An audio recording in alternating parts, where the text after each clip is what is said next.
안녕하세요. 승리한상 가족 여러분, 오늘은 창세기 47장 13절에서 31절까지의 말씀입니다. 창세기 파트 2의 85번째 강좌로 요셉의 경제 정책과 아버지와의 맹세라는 제목의 말씀입니다. 승리한상 말씀 중심 예배 중심의 성경 전문 교사를 양수하기 위해서 만들어진 성경 공부 교재입니다. 승리한 삶은 2017년 9월 창세기 37장에서 50장까지의 말씀을 함께 묵상하고 있습니다. 승리한 삶은 발행이 있으신 박효일 목사님의 구속서로 조망한 성경 연속 강해집을 통해서 편집이 되어 있고요. 지금 현재는 신약이 30권으로 완간된 후에 시편이 9권, 다니엘서가 2권, 소선지서가 8권으로 완간되었습니다. 그리고 올해 안에 창세기가 완간될 예정입니다. 최근에 완간된 게 바로 여러분들이 보시는 것 같이 소선지서입니다. 소선지서가 8권으로 이렇게 소개되고 있고요. 저희들 창세기 전체 구조를 통해서 하나님의 언약 신약이 무엇인지를 살펴보고 있습니다. 그 안에서 우리가 이번 주에 특히 창세기 마지막 부분에 함께 묵상하고 있는 내용은 성도로서 성경적으로 어떻게 마지막 때를 준비해야 할까요? 라는 제목의 말씀입니다. 자, 오늘 본문 말씀에서는 이제 요셉의 경제 정책과 아버지가 무엇으로 맹세를 하게 하는지, 이 세상에서 우리의 삶과 이 삶이 우리에게 결국 무엇을 향하여 나아가고 있는 삶인지를 확인시켜주는 부분입니다. 자, 오늘 본문 말씀을 보도록 하겠습니다. 47장 13절에서 31절입니다. 기근이 더욱 심하여 사방에 먹을 것이 없고 애굽 땅과 가나안 땅이 기근으로 황폐하니. 자, 하나님께서 얘기하신 바로 그 가뭄은 아직 5년이라는 세월이 더 남아있어요. 이것이 이제 몇 년째인지는 저희가 정확하게 알 수 없으나 요셉이 5년이 더 남아있다고 얘기를 하고 그들에게 음식을 주고 다시 정리하고 내려오게 하고 정착하고 여러 가지 일이 있었어도 이제 3년, 앞으로 4년 정도 더 남은 거죠. 그때 어떻게 하냐면 요셉이 곡식을 팔아 애굽 땅과 가나안 땅에 있는 돈을 모두 거두어들이고 그 돈을 바로의 궁으로 가져가니 애굽 땅과 가나안 땅에 돈이 떨어진지라 애굽 백성이 다 요셉에게 와서 이르되 돈이 떨어졌사오니 우리에게 먹을 것을 주소 어찌하여 주 앞에 죽으리이까. 요셉이 이르되 너희가 가축을 내라. 내가 돈이 떨어졌은즉 내가 너희의 가축과 바꾸어 주리라. 그들이 그들의 가축을 요셉에게 끌어오른지라. 요셉이 그 말과 양떼와 소떼와 나귀를 받고 그들에게 먹을 것을 주되 그 모든 가축과 받고 그 해 동안에 먹을 것을 그들에게 주니라. 자, 보면은 그들이 있는 돈으로 1년에 먹을 것을 구매를 해요. 그리고 요셉이 그 이후에 그들이 가지고 있는 가축들을 가져왔을 때 무엇을 해주냐면 그들이 또 그 해에 먹을 것을 줘요. 그러니까 지금 이것을 보면은 이것이 돈으로 어떤 가치가 있고 돈으로 어떤 해결할 수 있는 그런 통화의 단위가 정확하게 나타나는 것이 아니라 무엇을 나타내냐면 그들이 가지고 있는 돈으로 사는 것은 그 돈의 값이 정해져 있었겠죠. 하지만 두 번째로 그들이 가축을 가져왔을 때 그 가축의 값이 엄밀히 말하면은 가축은 뭐예요? 이 곡식이 없으면 가축 또한 살 수 없어요. 그렇기 때문에 지금 현재 가축의 가격이라는 것은 상황에 따라서 굉장히 낮게 책정될 수도 있는 거거든요. 왜? 더 근본적인 것이 없는 거기 때문에. 근데 이것을 가지고 그 해를 먹을 수 있도록 해줘요. 그리고 그 해가 다 가고 새해가 되면 18절입니다. 무리가 요셉에게 와서 그들에게 말하되 우리가 주께 숨기지 아니하인다. 우리 돈도 다였고 우리 가축대가 주께로 돌아갔사오니 주께 낼 것이 아무것도 남지 아니하고 우리의 몸과 토지뿐이라. 여러분들 근데 이 가축들이라는 게 주로 어떨 때 쓰이나요? 가축들 특히 소나 나귀 이런 것들은 농사를 지을 때 반드시 필요한 동물들 중에 하나죠. 근데 그것을 보면은 요셉이 지금 무엇을 위해서 이 정책을 하고 있는지 보여줘요.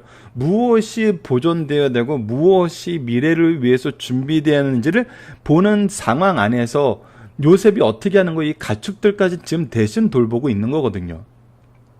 근데 이제 어떻게 나왔냐면 이제 남은 것이 토지뿐이라. 우리가 어찌 우리 토지와 함께 주의 목전에서 죽으리까. 우리 몸과 우리 토지를 먹을 것을 주고 샀소. 우리가 토지와 함께 바로의 종이 되리니 우리에게 종자를 주시면 우리가 살고 죽지 아니하며 토지도 황폐하게 되지 아니하리라. 자, 여기서 이제 중요한 역사적인 이 사실과 교집합을 이루는 부분이 있는데, 지금 현재 애굽 땅의 이 구성을 보면은 왕권은 바로에게 있지만, 근데 여러분들 우리가 과거에서도 항상 보게 되는 것과 같이, 그리고 여러분들 파운더스라는 이 맥도날드 이 설립에 관한 영화를 보면 또 이렇게 이 토지에 관련된 문제가 얼마나 중요한지 알게 되는데, 어떤 왕권이 설립이 되고 그 왕권이 힘을 받게 되는 것은 엄밀히 말하면 이제 부역과 조세 정책이거든요. 이것이 두 가지가 이제 국민의 의무로 나와 있는데, 지금 우리가 이 창세기에 나타나는 애굽의 형편을 보면은 이 토지가 이 왕의 소유가 아니라 굉장히 많은 사람들의 소유로 지금 놓여져 있는 걸 봐요. 이것은 결국 무엇을 얘기하냐면 왕권이 그렇게 튼튼하지 않았다는 것을 얘기를 해줘요. 그래서 역사학자들이 애굽의 이 전통적인 문화를 살펴보고 이 창세기를 봤을 때 굉장히 특이점을 발견하게 된다는 거예요. 그 특이점이 뭐냐면 애굽은 굉장히 그들의 민족적인 속성이 강한 나라였다는 거예요. 그래서 외국인들에게 총리의 직분을 준다? 그가 비록 그 나라의 제사장과 결혼을 했어도 그것은 굉장히 어려운 일이었다는 거죠. 근데 이 애굽의 역사에 몇 번 이민족에 의해서 나라가 바뀌는 경우가 있었대요.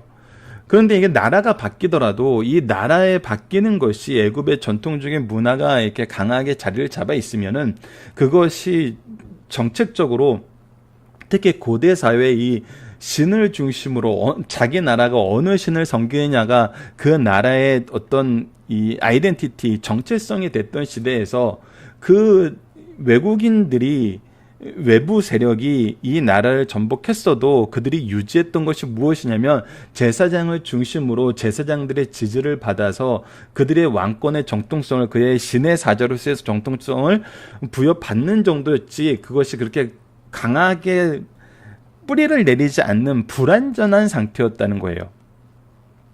근데 그 불완전한 상태에서 하나님께서 꿈을 주시고 그 꿈을 해석한 요셉을 통해서 이 일을 해결하고자 했을 때 그것이 가능했던 이유가 뭐냐면 그들의 통치적인 그 부분의 부족함, 이 정책적인 부분의 부족함, 이것을 이제 요셉이 채워줄 수 있다고 생각했기 때문에 그들 또한 이민족이었고, 그렇기 때문에 이민족이었던 요셉을 그들이 총리로 세우는데 우선 로얄 패밀리 안에서는 반발이 없었다는 거죠. 그렇게 되고 이 7년간의 삶을 요셉이 어떻게 만드냐면 바로 이 왕권을 강화하고 이 왕권 안에서 나라가 안정적으로 정착되는 데 쓰임을 받았다는 것이 이제 역사학자들의 연구예요. 그것과 관련돼서 우리가, 그것이 이제 한 가지 이론인데 그 이론이 이제 옳고 그르고를 떠나서도 우리가 분명히 보게 되는 것은 요셉의 경제 정책이 지금 무엇을 향해 가고 있냐는 거예요. 무엇을 향해. 지금 계속적으로 우리에게 중요시되게 나는 건 뭐냐면 바로 바로에게 바치니 하면서 바로의 왕권이 굉장히 강화되고 있는 것을 우리에게 보여줘요. 왕권이 강화된다는 고대 사회에서는 그 나라의 안정을 얘기하는 거예요. 이 안정이라는 것은 필연적으로 무엇으로 연결되냐면 전쟁이 없음으로 연결이 돼요. 그러니까 우리가 과거 사회를 보면은 그 나라의 이 민중이 안정이 되고, 우리가 최근에도 이제 한국의 사극에서도 이제 고려에서 조선으로 넘어가는 그 건국적인 상황을 우리가 자주 나타내고, 그 곳이 바로 요즘에 우리에게 보여주는 시사점이 많아서 많은 작가들이 그 시대의 변혁적인 시기의 내용을 우리에게 굉장히 많이 보여주는데, 우리에게 그것을 통해서 보여주고 그들이 최우선적으로 생각했던 것이 무엇인지를 보여주는 그 내용이 뭐냐면 바로 백성들의 안정이었다는 거죠. 백성들의 안정은 즉 뭘로 연결되냐면 그 나라의 국력의 안정으로 연결이 돼요. 그러면 지금 요셉의 경제 정책은 지금 철저하게 무엇으로 가고 있냐면 바로의 국권의 안정으로 가고 있어요. 바로의 국권의 안정은 바로 이 나라의 안정이에요. 이 나라의 안정은 지금 현재 결국은 무엇으로 연결이 되냐면 고센 땅에 정착했던 이스라엘 민족들의 안정으로 연결이 돼요. 이거는 굉장히 중요한 부분이거든요. 그러니까 하나님의 일하심의 준비하심이 얼마나 꼼꼼했는지를 우리에게 보여줘요. 그리고 그 안정이라는 것이 이 백성들에게 어떤 의미였는지를 보여줘요. 그들이 지금 현재 나라가 바뀌었다고 생각을 해도 되고, 아니면 그 나라가 바뀐 것을 우리가 성경에 안 나오니까 이 배제해 놓더라도, 이 위기 속에서 이들이 위기 안에서 안정을 취할 수 있는 것은 좀 더 큰 국가라는 울타리 안에서의 평안함이에요. 그런데 지금 현재는 이들이 어떻게 돼 있어요? 각각이 분리돼 있어요. 각각이 소그룹화 돼 있어서 그 소그룹화 돼 있는 상태에서 자신들의 영역 안에서 살고 있어요. 그래서 계속적으로 지금 나타나고 있는 것이 무엇이냐면, 바로의 소유가 된다라는, 즉 바로의 울타리 안에서, 국가의 울타리 안에서 나라가 재편되고 있는 것을 계속적으로 보여줘요. 그리고 나서 우리가 보게 되는 것은 뭐냐면, 이 과정에서 우리가 다시 한번 얘기하지만, 곡식이 떨어지고 이제 가축이 이제 소비될 수 있는 상황인데, 요셉은 이 가축이 소비되는 상황 전에 무엇을 하냐면 가축을 보호하는 정책을 세우죠. 그래서 이것을 전부 그의 권한으로 둬요. 그리고 나서 그 일에 곡식을 쓰는 거예요. 그리고 나서 세 번째는 무엇을 유지하는 걸로 해요? 토지를 보호하는 정책으로 가요. 그러니까 이 토지라는 것이 지금 그들에겐 가뭄 상태이기 때문에 지금 토지가 지금 완전히 가격이 떨어진 거거든요. 왜냐하면 생산물을 낼 수 없는 토지가 지금 현재 그들에게 어떤 가치가 있겠어요. 근데 굉장히 재밌는 건, 요셉은 어떻게 해요? 이것에 대해서 바르게 값을 쳐준다는 거예요. 그러니까 이 경제적으로 가치가 없는 만큼 이게 바닥에 쳤는데도 그것을 가지고 뭐를 하냐면, 이들이 충분히 먹을 수 있는 그 양식으로 값을 쳐줘요. 굉장히 높은 값을 쳐주는 것이죠. 그렇게 해서 토지의 가치와 토지를 보호하는 정책을 써요. 그래서 요셉이 애굽 땅 이 끝에서 저 끝까지 백성들을 성읍에 옮겼으나, 그래서 모든 토지를 이제 바로의 소유로 하고 그들을 이제 성읍으로 옮겨서 안락한 편안한 보호받는 생활을 하게 하나, 그에 거기에서 배제된 것이 누구였냐면, 제사장들의 토지는 사지 아니었으니 제사장들은 바로에게 녹을 받음이라. 아까도 이제 역사학자들이 연구했던 부분이 바로 이 부분이거든요. 왜 제사장들을 그들이 여전히 높이 로얄 패밀리로서 중요시 여겼을까? 그것은 이 신성화된 이 신이 그들의 아이덴티티가 된 그 고대 사회, 고대 국가의 모습 안에서 그들의 전통성을 유지하는데 이 제사장들의 지지가 있었기 때문이라고 평가하는 것이, 분석하는 것이 이제 역사학자들의 분석이라는 거예요. 그래서 바로가 주는 녹을 먹음으로 그들의 토지는 팔지 않았음이더라. 요셉이 백성에게 이르되, 오늘 내가 바로를 위하여 너희 몸과 너희 토지를 샀노라. 여기 종자가 있으니 너희는 그 땅에 뿌리라. 그리고 나서 무엇을 하냐면 그들에게 이전과 같은 삶을 살 수 있게 해요. 즉 이 가뭄이 끝나고 회복 시기가 왔을 때 그들이 어떠한 삶을 사냐면, 출수의 5분의 1을 바로에게 상독하고, 이 출수의 5분의 1은 언제 정해진 거예요? 바로 이 풍년 때 정해진 그 내용이에요. 그러니까 그들이 자유했을 때나 지금 바로의 소유에 들어가 있을 때나 그들이 사는 삶의 모습은 전혀 변하지 않아요. 전혀 변하지 않을 뿐만 아니라 그들이 지금 현재 그들의 삶을 유지하고 그들의 삶이 지속되는 방법은 그들이 각각의 위기에 대처하고 대응하는 것이 아니라, 이 국가라는 틀 안에서 보호받고 있을 때 그들의 삶이 오히려 더 안전하고 온전해지는 것을 그들이 경험하게 되는 거거든요.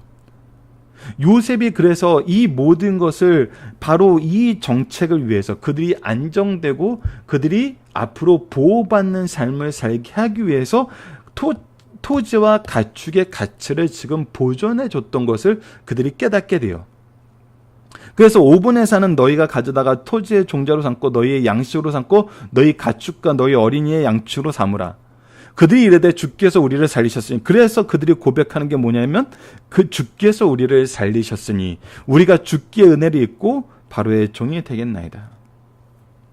그들이 이제 국가라는 것의 의미와 그 안에서 정책이라는 것의 의미와 그것이 그들을 어떻게 보호해 주는지를 알고 스스로 그곳에 귀속되는 것을 원해요. 그래서 요셉이 애굽의 토지법을 세고 그 5분의 1을 바로에게 상납되니 대제사장의 토지는 바로의 소유가 되지 아니하고 오늘날까지 이르니라.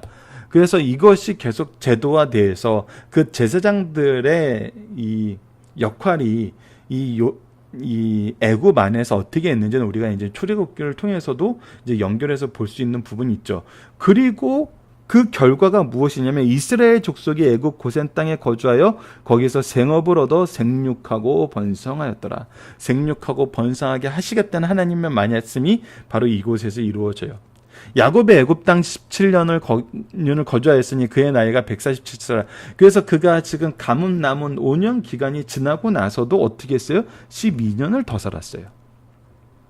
이스라엘이 죽을 날이 가까우며 그의 아들 요셉을 불러 그에게 이르되 이제 내가 내게 은혜를 있거든 청하건대 내 손에 내 허벅지 아래에 놓고 인애와 성실함을 내게 행하여 애굽에 나를 장사하지 아니하도록 하라. 내가 조상들과 함께 눕거든 너는 나를 애굽에서 메어다가 조상의 묘지에 장사하라. 요셉이 이르되 내가 아버지 말씀대로 행하리이다. 야곱이 또 이르되 내게 맹세하라 하며 그가 맹세하니 이스라엘이 침생해서 하나님께 경배하니라. 자, 이제 이스라엘 즉 야곱이 지금 현재 바라보는 것은 뭐예요? 이 이후의 역사예요. 이 이후에 하나님의 구속의 역사가 어떻게 이루어질 것을 알아요. 그것의 핵심적인 내용이 뭐예요? 그들에게 언약의 땅으로의 회복이에요. 그러나 지금 현재 요셉이 보는 건, 야곱이 보는 건 뭐예요? 바로 이 고센 땅이 하나님이 그들을 위해서 준비한 생육하고 번성하기 위해서 준비된 땅이라는 것을 분명히 알아요. 하지만 그 자손들에게, 그 자식들에게, 그 앞으로 있을 이 이스라엘 민족들에게 무엇을 보게 해야 되냐면 바로 하나님의 언약인 가나안 땅을 보게 해야 돼요. 그래서 그것을 어떻게 이루려 하냐면 자기의 무덤이 자기가 묻힐 곳이 바로 어디가 돼야 됨을 가나안 땅이 돼야 됨을 요셉에게 맹세하게 해요. 즉 요셉이 앞으로 그의 삶이 무엇을 위해서 준비하는 것으로 넘어가야 되냐면 바로 야곱이 했던 것처럼 하나님이 언약의 성취를 바라보면서 언약을 바라보면서 가나안 땅으로 돌아가게 하는 것이 네가 구속사의 일꾼으로서 계승자로서 앞으로 해야 되는 일임을 맹세케 하는 데에서 이 야곱의 일생이 마무리되게 됩니다.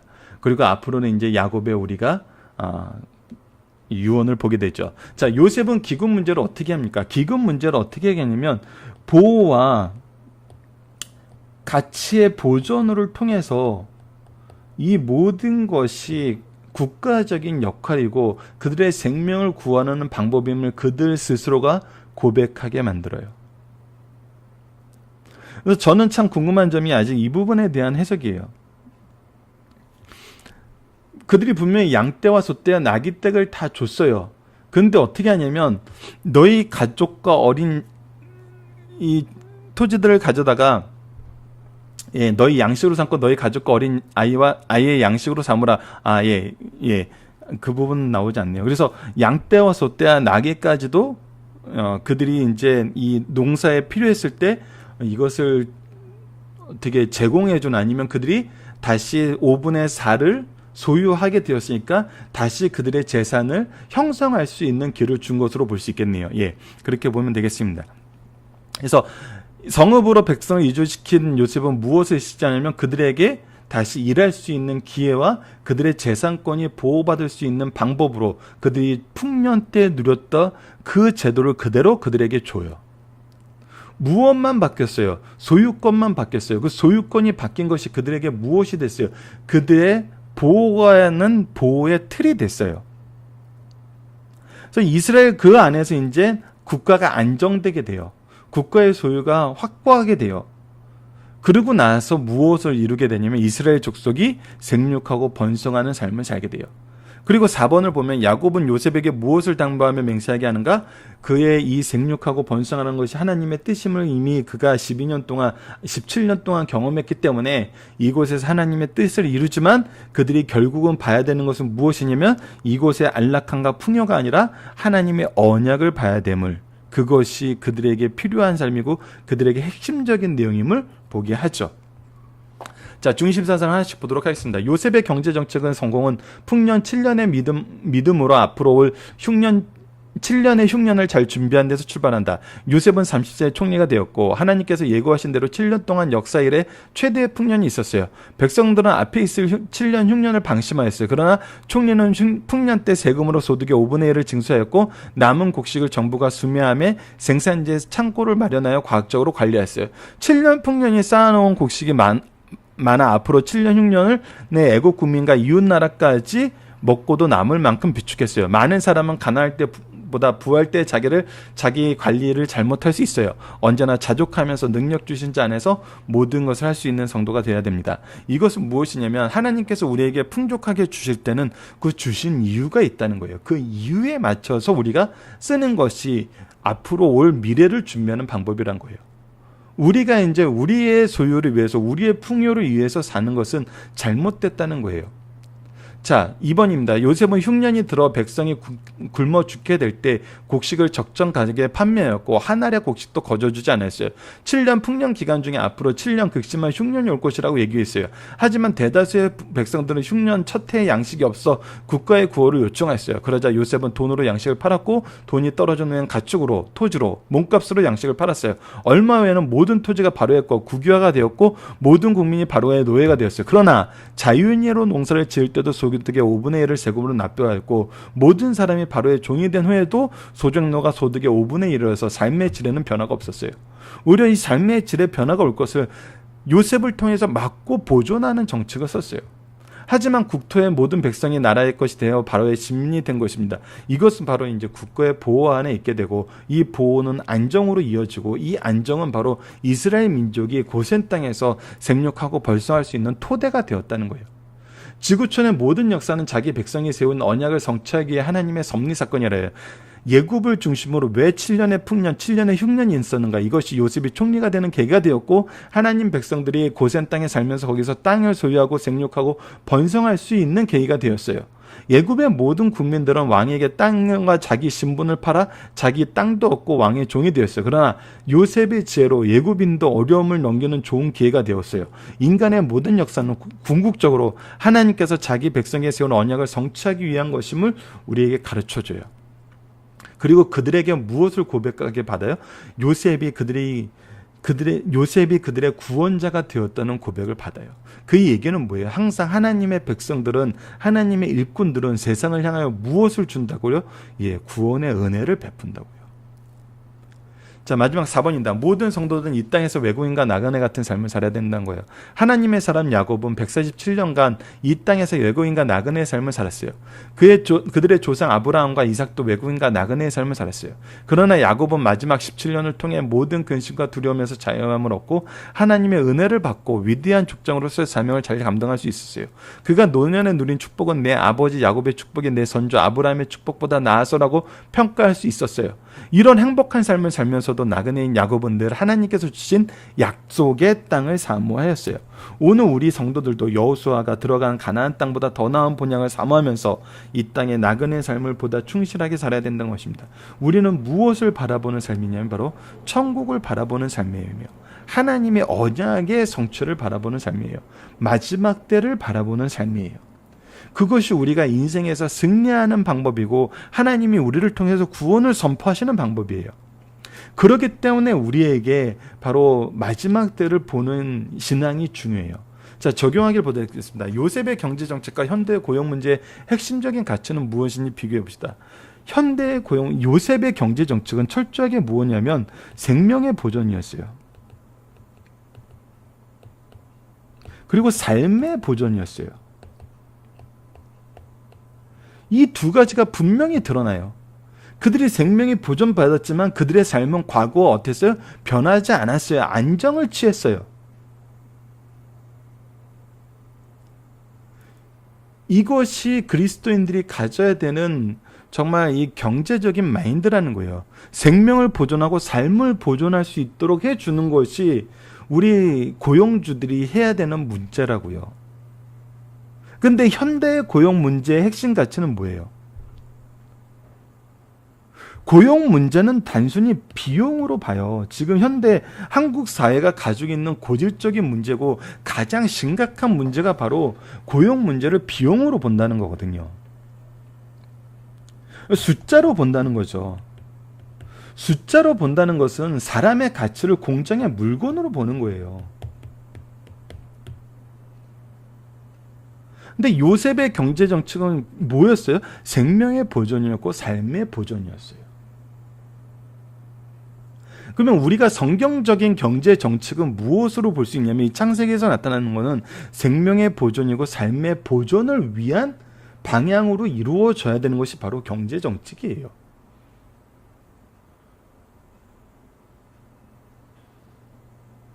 그렇기 때문에 필연적으로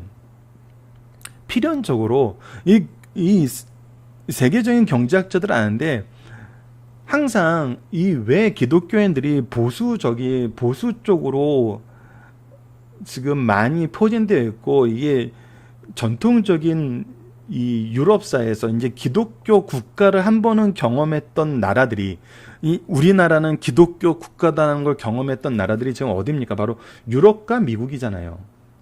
남미에 일부 있고. 하지만 남미의 이 국가의 그 형성을 보면은 기독교 국가에서 오히려 경제 국가로 넘어오는 사람들이 남미에 정착했던 걸 볼 수 있어요.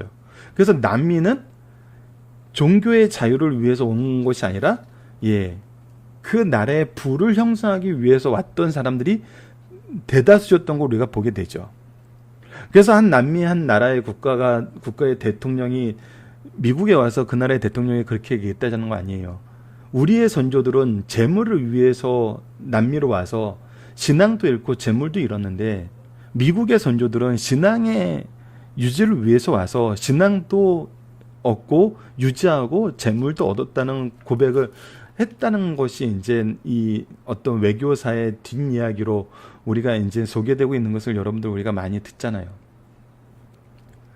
그러니까 그래서 오히려 보수 쪽에서는 이 자유주의 경제 체제 안에서 이 사람에 대한 가치를 좀 더 다양한 비용적인 측면으로 치환시키는 것이 오히려 진보적인 관계에 사람들이 더 많이 나타나요.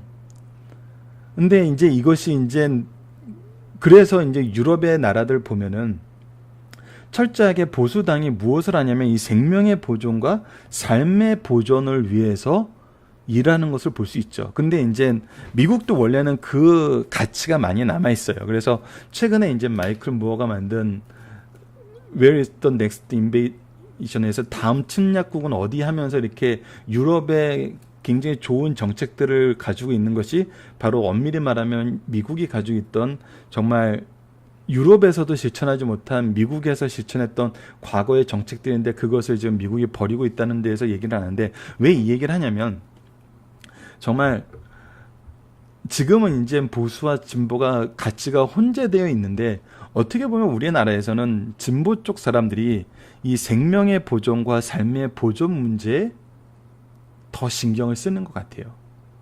그래서 우리가, 근데 여러분들 조금 전에도 소개해드렸다시피 전통적으로 유럽 국가에서는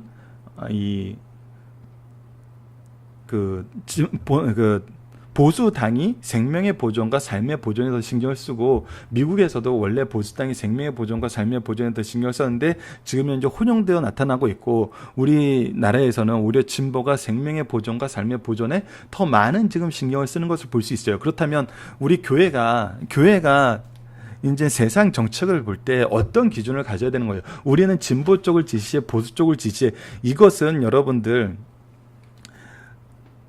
성경적인 가치를 그냥 떠나서 어느 쪽을 지지해, 이렇게 얘기가 되는 거예요.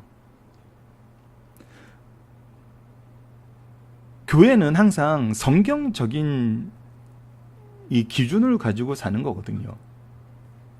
그렇기 때문에 우리가 봐야 되는 것은, 우리는 진보를 지지해 보수를 지지해 이것이 아니라 어느 쪽이 성경적인 가치로 바르게 판단하느냐예요. 그래서 우리는 건별로 보게 되지 어느 한쪽 일방적으로 지지할 수가 없어요. 그리고 우리가 온전한 목소리를 낸다는 것은 무엇이냐면, 우리가 잘못됐다고 얘기하고 성경적으로 옳은 것을 옳다고 얘기하는 거거든요. 그래서 우리가 이제 굉장히 이 사회적인 얘기긴 하지만 힘든 것이 뭐냐면 우리는 동성애는 분명히 범죄 이것은 말세적인 특징이에요. 근데 이거는 인권으로 생명의 보존과 삶의 보존 문제하고는 좀 개별적으로 볼 수 있는 상황이 굉장히 많아요. 그렇기 때문에 우리가 생명의 보존과 삶의 보존이 진보 쪽에서 잘하기 때문에 진보를 지지한다? 그러면 우리가 무엇을 지지하는 사람이 되냐면 어떨 때는 동성애를 지지하는 사람으로 낙인 찍힐 수도 있어요. 왜냐하면 삶의 가치가 지금 세상이 어떤 집단을 보는 것이 굉장히 정치적인 기준, 어쩜 이게 가치적인 기준, 그래서 특히 한국 사회가 지금 진보와 보수로 나눠서 이것을 보려는 기준이 굉장히 강하거든요. 그래서 가장 좋은 것은 뭐냐면 교회는 성경적인 가치만 얘기하는 것으로 남아있는 게 가장 좋죠. 그러니까 어느 쪽을 지지한다는 것은 개인의 문제로 남겨둬야지 어떤 우리 집단의 문제로 우리 이 교회적인 단위의 표현으로 남기는 것은 결국은 나중에 사람들이 이 한국 사회의 정서상 정치적인 경향이 굉장히 강하고 어떤 한 가지 사안에서 지지를 하면은 그 전체적인 집단에 대한 지지로 표현되는 그런 상황이 지금 만연해 있기 때문에 교회는 이 정치적인 내용에 대해서는 지지나 어떤 입장 표명하는 것을 안 하는 게 좋죠. 왜 그러냐면 이 정치적인 문제 때문에 진리가 가리게 되는 경우가 너무나 많다는 거예요. 우리는 생명의 보존과 삶의 보존이라는 이 성경적인 가치를 위해서 어떤 사회운동에 참여를 했어요. 근데 그 사회운동이 일정 부분에서는 잘못된 부분이 나타나고 반대되는 부분이 나타나면은 그들은 무엇을 얘기하냐면 교회가 이 일에 동참했기 때문에 교회는 이 부분에 대해서 잘못된 시각과 잘못된 기준을 가지고 있는 단체구나라고 오해받을 수 있다는 거죠. 그래서 교회는 정말 세상 정치와 거리를 둬야 돼요. 무엇을 위해서? 말씀의 바른 보존과 말씀의 바른 선포를 위해서. 여러분들 한국 사회의 지금 현재의 모습을 보면은 뉴스에서 나타나는 모습을 보면은 정치적인 선입관이 얼마나 이 대화의 단절과 가치의 단절로 이어지는 걸 볼 수 있잖아요. 그렇기 때문에 우리가 정치적인 부분에 대해서 어떤 특정한 색깔을 드러낸다는 것은 오히려 우리가 복음을 들고 갔을 때 그 복음에 대한 거부로 나타날 가능성이 많다는 거예요. 그래서 정치적인 집회에 교회가 동원되는 것은 결국은 무엇에 대한 사람들이 거부할 수 있는 이론은 뭐냐면 복음의 핵심적인 가치, 구원의 가치를 거부하는 정서적인, 지식적인 어떤 장벽을 갖게 되는 상황을 만들게 된다는 거죠. 그래서 이 부분에 대해서 우리가 정말 좋은 예를 볼 수 있는 것이 바로 사도 바울의 전도 정책이에요. 사도 바울의 전도에는 정치가 없어요. 철저하게 복음만 있어요. 그래서 그가 할례 문제에 대해서도 이방에서 취하는 정책과 예루살렘에서 취하는 정책이 달라요. 왜? 그것이 중요한 게 아니라 복음이 중요한 거기 때문에. 그래서 복음을 드러내기 위해서는 모든 것은 나머지는 다 사소한 거라는 거예요. 근데 지금 우리의 행동이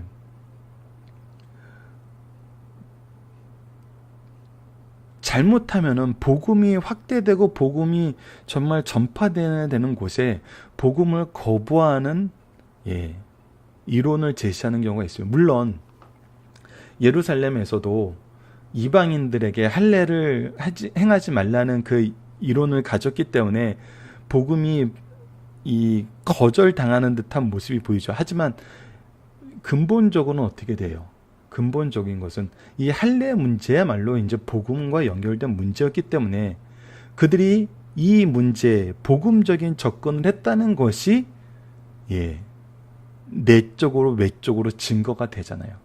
죄가 없음을. 그래서 이 부분은 우리가 정말 잘 봐야 됩니다. 그래서 이 부분은 두 번째 질문과도 분명히 연결되게 돼요. 야곱의 소망을 통해 우리가 가져야 될 세상에서의 태도는 어때야 됩니까? 우리가 경제 정책이 어떠해야 되느냐, 어떤 정치적인 스탠스가 어떻게 돼야 되느냐, 아니면 어떤 이 사회적인 삶의 문화적인 스타일이 어때야 되느냐, 이 모든 것은 결국은 무엇을 바라보게 하냐면 하나님의 나라를 바라보게 하기 위한 거라는 거예요. 결국 이것은 하나님께서 이스라엘 민족이 가나안 땅을 보게 하시기 위해서 준비해 놓으신 부수적인 거였어요. 핵심은 뭐였어요? 그들이 고센 땅에서 생육하고 번성하다가 어디로 가야 된다? 하나님의 언약을 따라서 가나안 땅에 가야 된다.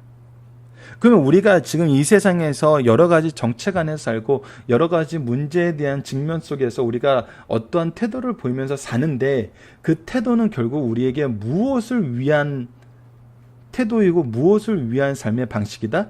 바로 하나님의 언약을 위한, 하나님께서 우리에게 주시고자 하시는 바로 하늘나라의 소망을 위한 내용이었다는 걸 우리가 기억해야 된다는 것입니다.